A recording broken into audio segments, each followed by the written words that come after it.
95% of the budget for HR tech projects is typically spent before the go-live date.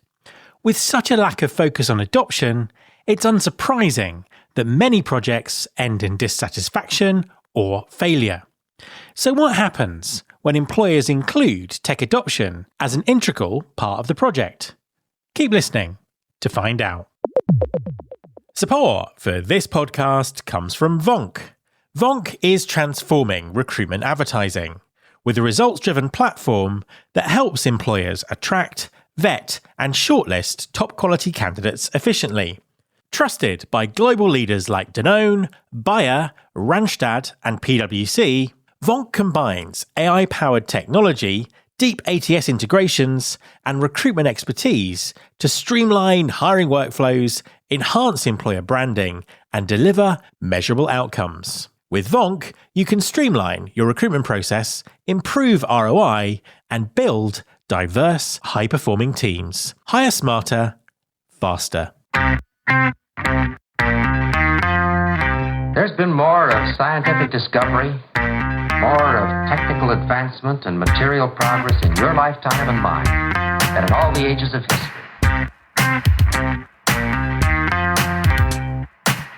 Hi there. Welcome to episode 706 of Recruiting Future with me, Matt Alder. Recruiting Future is a podcast designed to help talent acquisition teams drive measurable impact by developing strategic capability in foresight, influence, talent, and technology. This episode is about technology. Most HR tech projects end in disappointment because organizations focus all their energy on implementation rather than adoption. If successful transformation is dependent on what happens after the go-live date, how can employers build tech adoption strategies that deliver lasting business value? My guest this week is Melissa Harville, Global HR Tech Leader at H&M. H&M has over 100,000 employees, the majority of whom are frontline workers, making internal tech adoption both a challenge and something with enormous impact. In our conversation, Melissa talks about the strategies around implementation, adoption, and continuous change management that help make TA and HR tech projects successful. Hi, Melissa, and welcome to the podcast. Why, thank you. It's an absolute pleasure to have you on the show. Please, could you introduce yourself and tell us what you do? Sure. My name is Melissa Harville, and I am globally responsible for HR digitalization at H&M. Fantastic. And it's such a interesting time when it comes to HR technology at the moment with AI and everything that's going on. And I guess you're in quite a sort of unique position to give us some insights on it. I mean, how do you think AI is going to be used to solve sort of challenges in the future in talent acquisition and HR, and which are the kind of applications are you most excited about? That's a really good question. I think the way I see it is that AI is truly breaking boundaries, and not just boundaries within companies, between functions and silos, but I think it's also breaking down boundaries between companies and across the globe. And just to give some examples of what that means in opportunities, I think that we're going to see a lot more companies using AI tools for headhunting. Just to give an example, there are tools on the market today that can help you to looking at like a job, a requisition, and the skills that you're looking for. They can actually search all like open resources out there, like LinkedIn and other resources, to find and suggest candidates that you might not ever even have thought of to contact when you're recruiting. So I think headhunting is really an exciting field. I also think there's a lot of cool AI applications within groundbreaking tools within volume assessment. I mean, you don't really need AI to make volume assessment more efficient. What you can do in volume assessment with AI is to, for example, create AI avatars that almost like make like a kind of simulated interview with candidates where you can test in live scenarios that they actually will meet on their job and see how they actually do this, which has a a larger validity than a lot of other testing methods out there. So that's another really exciting thing. But I think the applications in broad HR tech that I'm most excited about is predictive analysis and reporting, and also the ability to use agentic AI, combining data and summaries cross-process to help managers. For example, a manager with a big team who wants to prepare for a salary review, who maybe has taken over people that they don't know, and they want to get a good summary of what has happened with this employee, both performance-wise, salary-wise, etc., to get just more information so that they themselves can take decisions on next steps. Absolutely. I mean, there's some kind of amazing possibilities out there. I suppose, and really sort of picking up on that, the avatar, the bit of what you were talking about there, but also kind of more broadly across the whole of HR tech. What do you feel the right balance is between humans and AI when it comes to these kind of systems? And I suppose as a sort of supplementary question to that, what new skills do humans need to be able to kind of operate in this new world? Yeah, that's a really common question, I would say. I think AI is rightly balanced when it's freeing up our time so that we can be more strategic. I think if we look back at the learnings now from the past 1 to 2 years of actually working with AI, I think this has proven that you still need to know what you're doing when you work with AI. I mean, the core competence of understanding an area is still absolutely necessary, because you need to be able to tweak things. You need to be able to judge whether the data or suggestions that AI is giving you, whether that is reasonable for the area that you're working with. And I think the past 2 years or 1.5 years have also shown that you still need to work with the basics. If you have crappy data going into AI, you will get crappy data coming out of AI. So data quality, and also working with integrations and these kind of baseline things are still very important. So if I would move to your sub question about what skills do you need to develop? I would say that, and actually I'd like to quote Josh Bershen here. He's talking about the fact that it's not going to be possible for us humans to keep track of all the technology that is happening. So I think what's more important is that we actually adopt strong change agility skills being able to adopt and to use new things and to go with the flow and feel comfortable with that. And that's not something that every person has automatically, but I think that's something that needs to be trained and practiced. Yeah, 100%. I think it's something that we're certainly going to be focused on a lot more moving forward.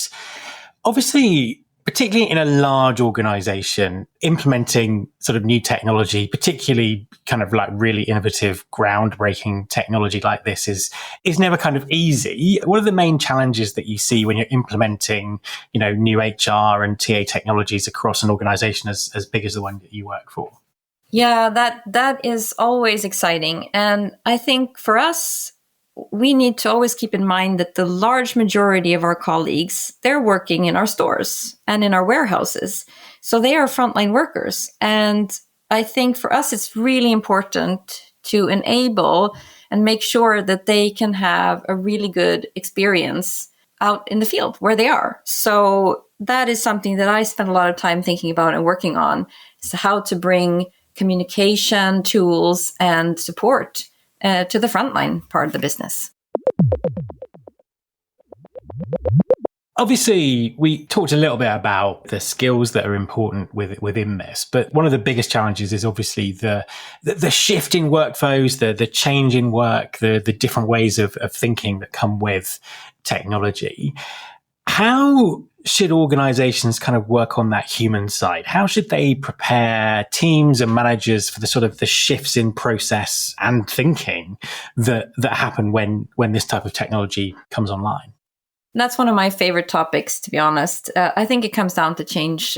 Maybe I shouldn't say change management, but rather change agility. And I think what surprises me the most of having worked with technology projects and system projects throughout basically the whole of my career is that most companies spend about 95% of their budgets when it comes to technology for all the phases up until go live and shortly thereafter, and then the project is ended. And I think that the projects and companies that succeed with driving change successfully with digital solutions are the ones that actually invest in what happens after you launch something. And what I mean by that is that you need to have ambassadors or bright lights, people who are proactively encouraging and supporting their colleagues to get started with new technology, to inspire them every day, not just in the initial training before you try something out. And I think that is an investment, because those colleagues that would do that, they need to have backfills, or you need to have maybe a few more people doing the other day job, so that you can actually have ambassadors that have it as part of their job to be like agility coaches or technology coaches, especially when working with AI. So that would be my top tip. And a bonus tip, which I have used a lot throughout my career, is to actually use junior mentors. I think we've talked a lot historically about having senior mentors, people you can learn from. But when it comes to technology and what's happening in the space, I tend to learn a lot more from younger colleagues that have been brought up in this new digital world where that is just, a reality. So I think a lot of leaders could benefit from learning from their junior colleagues. And I suppose typically in these type of projects, how long do you think it takes to do that part of it, to get people to adopt and to get it kind of working and delivering the value to the business that it should? I think it very much depends on what it is that you're implementing. If you want to implement AI tools and work methods and getting it into our core backbone to use AI, that's kind of a continuous journey. So it is wise, I think, to invest in people who have AI skills and AI interests that can encourage and have time to encourage and teach and upskill other colleagues. So that's kind of a continuous journey. If you're more talking about implementing new tools for volume assessment or whatever it could be, then I think it is a couple of months from when you launch something and really investing in getting people to get started and supporting them. That doesn't happen over a week or 2 weeks. It is a couple of months process. And it's about also getting to the tipping point where there are enough people who have started to use the new tools and that start to like them and talk about them. That's when you actually can really make the change happen in reality. And obviously, one of the biggest challenges with this is whenever there's any kind of change, people can be reluctant or fearful. And I suppose with AI, this is sort of 10 times the case, because people may feel that AI is taking parts of their job or is threatening their role or their career. How do you manage that kind of resistance to change on an organizational basis to make sure that people aren't ignoring the technology or sabotaging the process? That's a good question. I have always seen resistance as a superpower that you can use to drive change. What I mean by that is that usually the people that are the most vocal against a change or about a change are the people that really care about their jobs and really care about the business, and they want things to succeed. And I often find that when you talk to them, they usually have really good reasons for showing resistance. And if managed well, where one of the main parts is just about listening and encouraging that person to share their views, you can actually turn this around and create some of the strongest ambassadors that you could imagine.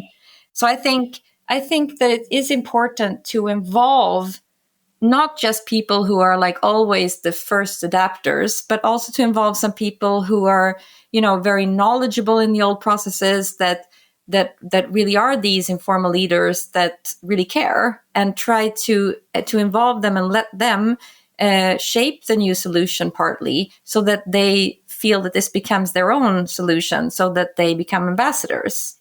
And I also think it's important to think about your arguments, because a lot of companies make the mistake of selling this, fantastic castle in the sky. If we do this, then top management will get fantastic reports to make better decisions. And the employees in the business are kind of well, that doesn't really help me. And actually could even scare them. They're like, oh no, then management will use that data to, get rid of me or whatever. So I think that it's important to kind of really find and showcase the benefits that solutions actually make to the bottom line, to the business. I'll give a good example. My team are currently working with a couple of initiatives that are going to reduce the administrative time needed by managers in the hiring process. And I mean, that is a very easy sell when you can show that if we implement this worldwide, we will save X amount of hours for our managers that they could use being on the shop floor, right? So I think that's really important. And if you can't find those arguments, I would ask myself, is this the right change to make? Is this the right technology to work with? Yeah, that's a really good point. And as a final question for you, where do you think AI is taking us? What's HR tech going to look like in 3 years' time? This is what excites me the most, to be honest, Matt, because I think HR tech is heading in the same direction as all tech when it comes to AI. And I think the main thing I see is that it is totally disrupting how we as humans interact with systems. I'll explain what I mean by that. I see in the near future, maybe not the next 2 years, but maybe in the next 5 years, I don't think our users will even know what system they are interacting with. I think that they will be interacting with AI chatbots, and they will be interacting with AI chatbots from the place where they do their work. So, for example, a lot of us office rats, if I may use that term, we are working in Teams or in Slack or whatever. And I think that in the future, we will access different, bots from Teams or from Slack or from other points of work. And we will do our work there. So the AI agents, they will answer questions and even perform tasks for us that we previously would have done by going into a system and doing the task in that system. So one very concrete example, there are already global HR solutions where you can go into a chatbot as an employee and say, hi, I need to change my address. Okay, what's your new address? You type it in, and then the system gets updated in the back end, if that is allowed in how they've set up the authorizations. And I think that's what excites me the most, because in the future, I don't want our managers or employees to even know that they're working in an HR system. I think they just should have a tool that helps them do their daily jobs. 100%. And I'm really looking forward to the day that happens, because I think that's the kind of real game changer in all of this. Melissa, thank you very much for talking to me. Thank you, Matt. It's been a pleasure. My thanks to Melissa. You can follow this podcast on Apple Podcasts, on Spotify, or wherever you get your podcasts. You can search all the past episodes at recruitingfuture.com. On that site, you can also register for our weekly newsletter, Recruiting Future Feast, and get the inside track on everything that's coming up on the show. Thanks very much for listening. I'll be back next time, and I hope you'll join me.